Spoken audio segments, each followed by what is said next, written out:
விளம்பர இடைவேளைக்கு பிறகு மீண்டும் நெஞ்சு பொறுக்குதல் நிகழ்ச்சியில் உங்களோடு இணைவதில் மகிழ்ச்சி. அதாவது நீங்கள் நிறைய கல்லூரி மாணவர்களுக்கு +2 மாணவர்களுக்கு செய்கிறீங்க.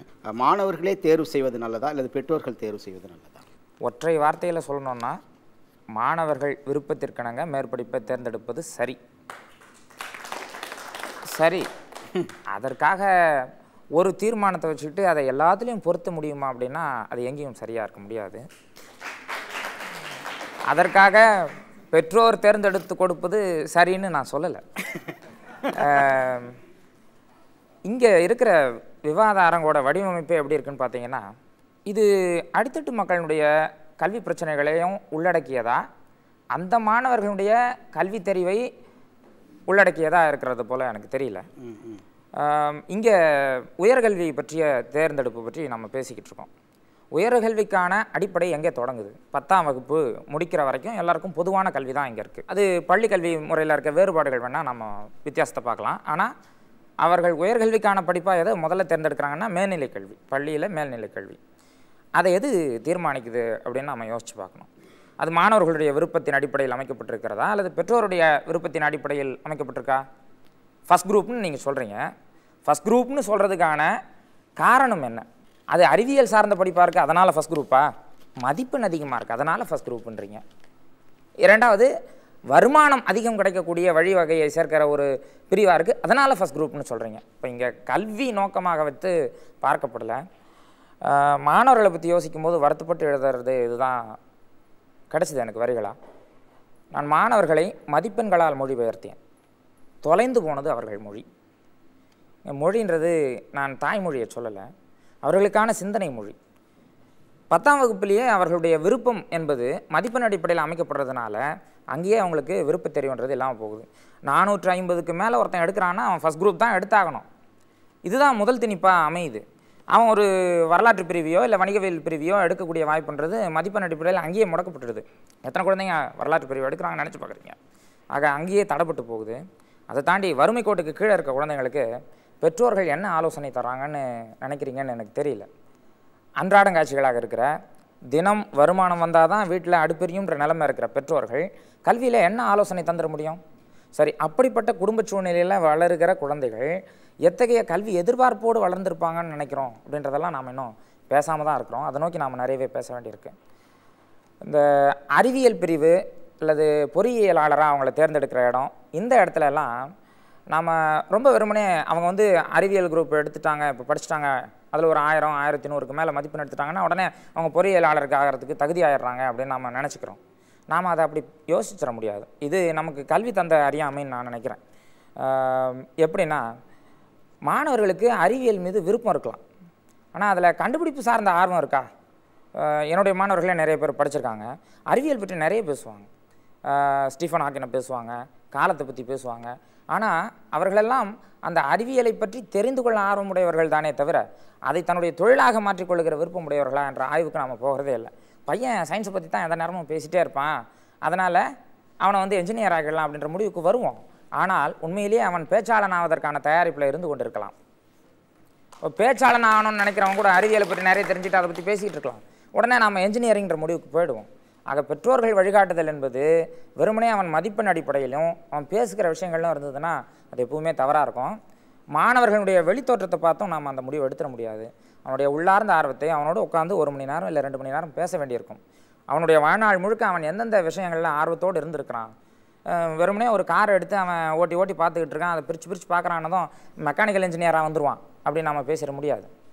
எல்லா குழந்தையும் ஒரு 8 வயது இல்லை 12 வயது வரைக்கும் கலெக்டர் ஆக போகிறேன், இன்ஜினியர் ஆக போகிறேன், டாக்டர் ஆக போகிறேன்னு தான் சொல்லிகிட்டு இருக்கு. அதுவே அவர்களுடைய ஆர்வம்னு நினச்சி நாம் அவங்கள பிரிவு தேர்ந்தெடுத்து சேர்த்துறோம். இதெல்லாம் தவறானவை. எப்படி அணுகணும்? அப்போது குழந்தைகளை எப்படி அணுக வேண்டியிருக்கு? உளவியலாளர் ஹோவர்ட் கார்னர் பற்றி நீங்கள் கேட்டிருக்கலாம். எண் வகை நுண்ணறிவு திறன் பற்றி அவர் பேசுகிறாரு. சொல்லறிவு உடைய மாணவர்கள், திறம் வாய்ந்தவர்களை பேசுகிறாங்க. இங்கே நம்ம இலக்கிய உலகத்தில் அப்படின்னு பார்த்தீங்கன்னா உங்களுக்கு தெரிஞ்ச வைரமுத்து, கல்கி, இவர் போன்றவர்களெல்லாம் சொல் திறம் வாய்ந்தவர்கள். அவர் கூட தண்ணீர் தேசம்லாம் எழுதுகிறாரு. நிறைய அறிவியல் புதினங்கள் நமக்கு வருது, புனைவுகள் வருது. அதற்காக அவங்களெலாம் அறிவியல் விஞ்ஞானிகள்னு நாம் முடிவு பண்ணிட முடியுமா?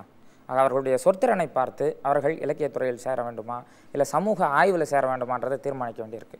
மாணவர்களுடைய நுண்ணறிவுத்திறன் சார்ந்து சிந்தித்து அதை ஆசிரியர்களோடு கலந்து பேசி முடிந்தால் உளவியல் ஆலோசகர் தேவைப்பட்டால் அவங்க கூடயும் நம்ம சேர்ந்து பேச வேண்டிய கட்டாயம் இருக்குது. வாழ்க்கை முழுவதுமான தேடல் சார்ந்த கல்வியை 10ஆம் வகுப்பு மதிப்பெண் தீர்மானிப்பது என்பது மிக மோசமான ஒரு நடைமுறையாக நான் பார்க்குறேன். கல்வி என்பது ஒரு ஒருங்கிணைந்த கல்வியாக இருக்க வேண்டியிருக்கும். அது கல்வியினுடைய நோக்கம் என்னவாக இருக்குது? சமத்துவ சமூகத்தை உருவாக்க வேண்டியதாக இருக்கணும், விடுதலைக்கான சமூகத்தை நிலைநிறுத்துகிற ஒரு சமூகமாக இருக்கணும், சகோதரத்துவத்தை வளர்த்தெடுக்கிற ஒரு நிறுவனமாக இருக்கணும் அப்படின்னு தான் நம்ம யோசிக்கிறோம். ஆனால் அப்படித்தான் இருக்கா? இப்போ சமீபத்தில் வந்து நமக்கு எல்எல்பின்னு மாற்றிருக்காங்க சட்டப்படிப்பை. பிஏபிஎல்னு ஒரு படிப்பு இருக்குது, பிஏபிஎல் ஹானர்ஸ்னு ஒரு படிப்பு இருக்குது. இந்த படிப்புகளினுடைய விண்ணப்ப கட்டணம், கல்வி கட்டணம் பற்றி நண்பர்கள் யாராவது கேட்டு தெரிஞ்சிருப்பீங்க. பிஏபிஎல்லுக்கு அதிக கட்டணம் கிடையாது, ஆனால் பிஏபிஎல் ஹானர்ஸ்க்கு 70,000 ரூபாய் கட்டணம், விண்ணப்ப படிவம் 500 ரூபாய்க்கு இருக்குது. இது சமத்துவ கல்வியை நோக்கி பயணிக்கிறதா? ஆக நாம் இங்கே கல்வி வசதியை எப்படி ஏற்படுத்தி கொடுத்துருக்கோம்? அடிப்படையிலேயே வலுத்தவன் வாழ்வான் அப்படின்னு சொல்கிறதுக்கு ஏற்ப தான் இருக்குது. பணம் வலுத்தவன் வாழ்வான் இல்லையா, அதிகாரம் வலுத்தவன் வாழ்வான் இருக்குது. இங்கே வந்து பெற்றோர் ஆலோசனையெல்லாம் என்ன தான் இருந்தாலும் கூட அந்த கல்வியை எட்டி அடைவது உடனே சொல்லலாம் வங்கி கடன், கல்வி கடன் உதவியெல்லாம் இருக்குன்னு. அதற்கான போராட்டங்கள் இன்னொரு தனிப்பக்கமாக இருக்குது. ஆனால் இவ்வளவு அரிதில் முயன்று பெறுவதாக கல்வி என்பது இருக்கக்கூடாது. அதுதானே சரின்னு நம்ம பேச முடியும். சரி, நன்றி. திரு கிருஷ்ணகுமார், உங்களுடைய கருத்தா? நாம் இங்கே பார்ப்பது ஒன்றே ஒன்று தான், பெற்றோரா அல்லது பிள்ளைகளா. ஆங்கிலத்தில் ஒன்று சொல்வார்கள், லைக் அண்ட் லவ். விருப்பம் என்பது, இன்னொன்று அன்பு காட்டுவது. நம்முடைய பெற்றோர்கள்லாம் விரும்புகிறார்கள் குழந்தை.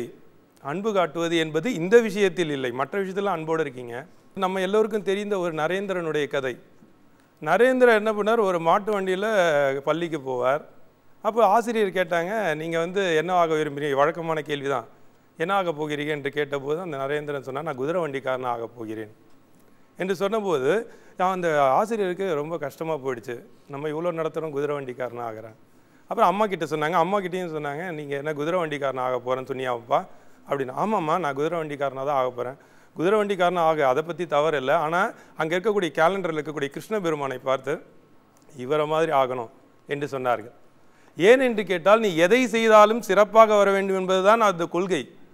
அப்படி சொல்லும் பொழுதுதான் அந்த குழந்தை தான், அந்த நரேந்திரன் என்ற குழந்தை இந்திய தேரை உலகம் முழுவதும் எடுத்துக்கொண்டு போனது.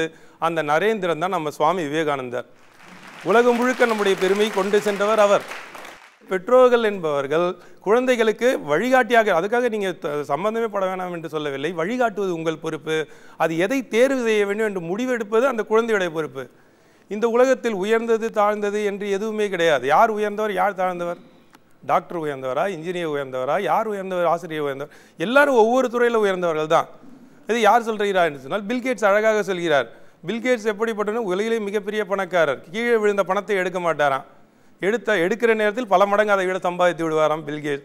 அப்படிப்பட்ட பில்கேட்ஸ் சொல்கிறார், மைக்ரோசாஃப்ட் நிறுவனத்தின் நிறுவனர், எங்கள் நிறுவனத்தில் பணி செய்பவர்கள் எல்லோருமே முதல் வரிசையில் அமர்ந்திருப்பவர்கள். அப்படிப்பட்ட சிறந்த நிறுவனம் எங்களுடையது. ஆனால் அந்த கடைசி வரிசையில் அமர்ந்திருந்தவர்கள் தான் நாங்கள் அந்த நிறுவனத்தை நடத்தி கொண்டிருக்கிறோம் என்று சொன்னாராம்.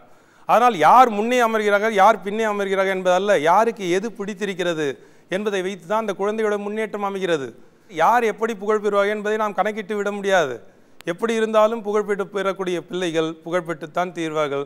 நாம் அவருடைய புகழை நாம் எந்த காலத்திலும் தடுக்க முடியாது. நன்றி திரு கிருஷ்ணகுமார். ஸோ ஐயா சொன்ன மாதிரி அந்த குழந்தைகிட்ட என்னென்னலாம் திறமை இருக்கிறதுங்கிறது முதல் வகுப்பில் இருந்துட்டு 5ஆம் வகுப்புலேருந்து ஒரு 10 வயசுலேருந்து அந்த குழந்தைகிட்ட நீ என்ன ஆக விரும்புகிறேன்னு கேட்குறாங்களா, இல்லாட்டி நீ என்ன தொழில், ஏன்னா குழந்தை படிக்கிறது ஒரு 5 வருஷம் தான், ஆனால் வேலை செய்ய போகிறது 25 வருஷம் 30 வருஷம். ஆக அந்த எந்த வேலையை அந்த குழந்தையை நேசிக்கிறான், அந்த வேலைக்கான படிப்பு எதுங்கிறத ஆரம்ப கட்டத்திலிருந்து அந்த குழந்தை கூட பேசுகிறாங்களான்னா அப்படி கிடையாது. 12th போகும்போது நீ இந்த கோர்ஸ் எடு, நீ இங்கே போகலாம் அப்படிங்கிறது. ஸோ அந்த குழந்தைக்குன்னு ஒரு விருப்பம் இருக்கும். இன்றைக்கி சமீபத்தில் பார்த்தீங்கன்னா 257 எடுத்த ஒரு குழந்தை சொல்லுது, நான் சட்டம் படிக்க போகிறேன்னு. பக்கத்தில் இருக்கிறவங்க சொல்ல, நீலாம் சட்டம் படிக்கிறதுக்கே லாய்க்கு இல்லை, ஏன்னா அவனுக்கு மதிப்பெண் இல்லை. ஆக அந்த குழந்தை படிப்பை தீர்மானிப்பது எதுன்னா அதனுடைய மதிப்பெண் தான். இன்னொன்று, நான் கிராமத்தில் ஒரு ஆசிரியராக இருக்கிறேன். அந்த குழந்தைங்கள்லாம் அவங்க விரும்பிய படிப்பை தேர்ந்தெடுக்க முடியுதான்னா, இப்போ சொன்ன மாதிரி பெற்றோர்லாம் வழிகாட்டக்கூடியவர்களாக இல்லை, ஆனால் தேர்ந்தெடுக்க முடியல. ஏன்னா அந்த குழந்தை வந்து மருத்துவ சார்ந்த படிப்பு படிக்கணும்னு நினைக்குது. எந்த படிப்புனாலும் பரவாயில்ல, நான் படிக்கிறேன், ஆனால் அந்த வட்டாரத்தில் அந்த மாதிரியான கல்விக்கூடங்கள் இருக்கானா இல்லை. சரி, பிஎஸ்சி படிமா, எம்எஸ்சிக்கான மெடிக்கல் இருக்குது அப்படிங்கிறேன். ஸோ பிரசிடென்சியில் முதல் நாள் முதல் ஃபேஸில் அவளுக்கான வாய்ப்பு இருக்குது. ஆனால் பெற்றோர் அனுப்ப மறுக்கிறாங்க. அவ்வளோ தூரம் போயிட்டு வர முடியாது உன்னால். ஸோ கடைசியில் உள்ளூர்லேயே இருக்கக்கூடிய ஒரு தனியார் கல்வியில் சேரக்கூடிய ஒரு நிலைமை தான் இருக்குது. அரசியல் அந்த கலைக்கல்லூரிகள் இருக்கான்னு பார்த்தீங்கன்னா சென்னையிலே 6 கல்லூரிகள் தான் அரசு கல்லூரிகள் இருக்குது.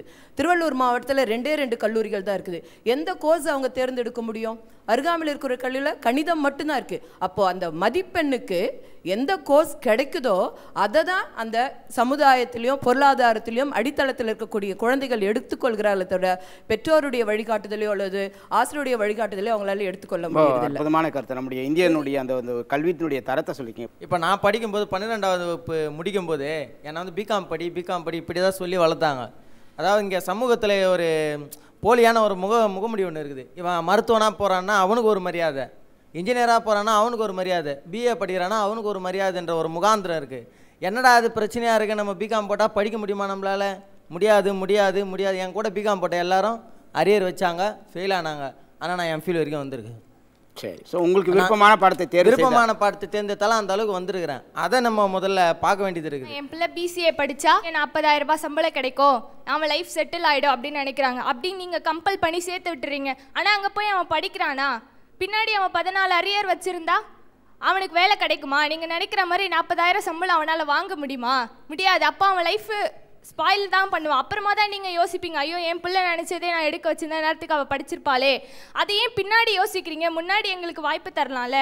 நீங்களே வளர்ந்து நீங்களே ஆளான மாதிரி பேசுகிறீங்களேம்மா, அது நியாயமா? அது இல்லை, சின்ன குழந்தைங்களேருந்து அந்த குழந்தைங்களோட இன்டெலிஜென்ஸு எல்லாத்தையும் பார்க்குறோம். எங்களை மாதிரி பேரண்ட்டு அந்த பசங்க எப்படி இருக்காங்க, அவங்களுடைய பேரண்ட் என்ன, எப்படி அவங்களுக்கு வழி நடத்தல் செய்கிறாங்க, எல்லாத்தையுமே பார்க்குறீங்க. சமுதாயத்தில் வந்து ஒரு புது இனோவேஷனாக இருக்கணும்னு நினைக்கிறாங்க. ஆனால் நம்ம ஸ்டூடெண்ட்ஸ் வந்து நாங்கள் ஏதாவது ஒரு இனோவேட்டிவாக எடுத்து படிக்கிறோம் அப்படின்னு பேரண்ட்ஸ் கிட்ட போய் சொன்னோம்னா, இல்லை அந்த சப்ஜெக்ட் எடுத்தீங்கன்னா அவ்வளோ ஒரு 5 வருஷத்தில் 6 வருஷத்தில் முடிக்க முடியாது, 8 வருஷம் 7 வருஷம் ஆகும், அதனால் நீங்கள் அவ்வளோ சீக்கிரம் முடிக்க முடியாது, படித்து ஒரு 5 வருஷத்துலேயே உங்களுக்கு வேலை கிடைக்கணும்னா இந்த கோர்ஸ் எடு, அப்போ தான் கரெக்டாக இருக்கும்னு ரொம்ப கம்பல் பண்ணுறதால என்ன பண்ணுறோம், நாங்கள் இனோவேட்டிவாக எங்களால் எடுக்க முடியல. நாங்கள் இருக்கிற சப்ஜெக்டே ஏதோ ஒன்று எடுத்து அதில் எங்களுக்கு இன்ட்ரெஸ்டே இல்லைனாலும் நாங்களே படிக்கிறோம்.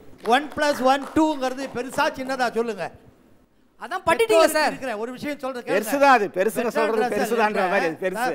பெர்ட்ராண்ட் ரசல் என்ற பெரிய மேதை, கணித மேதை சொல்றாரு, என்னால் ஒரு சில வினாடிகளில் பல்லாயிரக்கணக்கான கணக்குகளை சரியாக செய்து முடிக்க முடியும். ஆனால் எனக்கு விஸ்டம் என்ற ஒன்றை பார்க்கிற பொழுது ஐசக் நியூட்டனிடம் இருந்த அந்த பட்டறிவு எனக்கு இல்லை என்று சொல்கிறார்.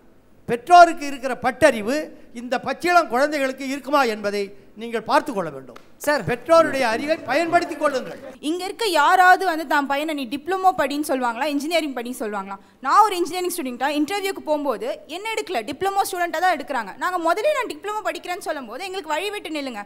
மேக்ஸிமம் அவங்க கம்பேரிசன் தான் சார். என் ஃப்ரெண்டு பையன் வந்து இன்ஜினியரிங் படிக்கிறான், நீ இன்னும் டிப்ளமோ படிக்கிறேன்ற, இன்ஜினியரிங் படி. நான் டிப்ளமோக்கு தான் சார் வேலை வாய்ப்பு பண்ணிக்கும். அதே மாதிரி எல்லாரும் ஃபிசிக்ஸில் சார் ஐசக் நியூட்டன் மாதிரி வரணும்னா மிச்ச சப்ஜெக்ட்ல யார் தான் நோபல் பிரைஸ் வாங்குறது? நாங்கள் அதை படிக்கிறோம்னு சொல்றோம்ல, கேட்க மாட்டேங்கிறீங்க. பயோ சார், யாராவது ஒருத்தர் ஃபெயிலியர் பார்த்துட்டு அந்த சப்ஜெக்ட் போகாத, அந்த இடத்துக்கு போகாத அப்படின்ற பயம். நீங்க அந்த பயத்தை விடுங்க, நாங்க பாத்துக்கிறோம் எங்க லைஃப்.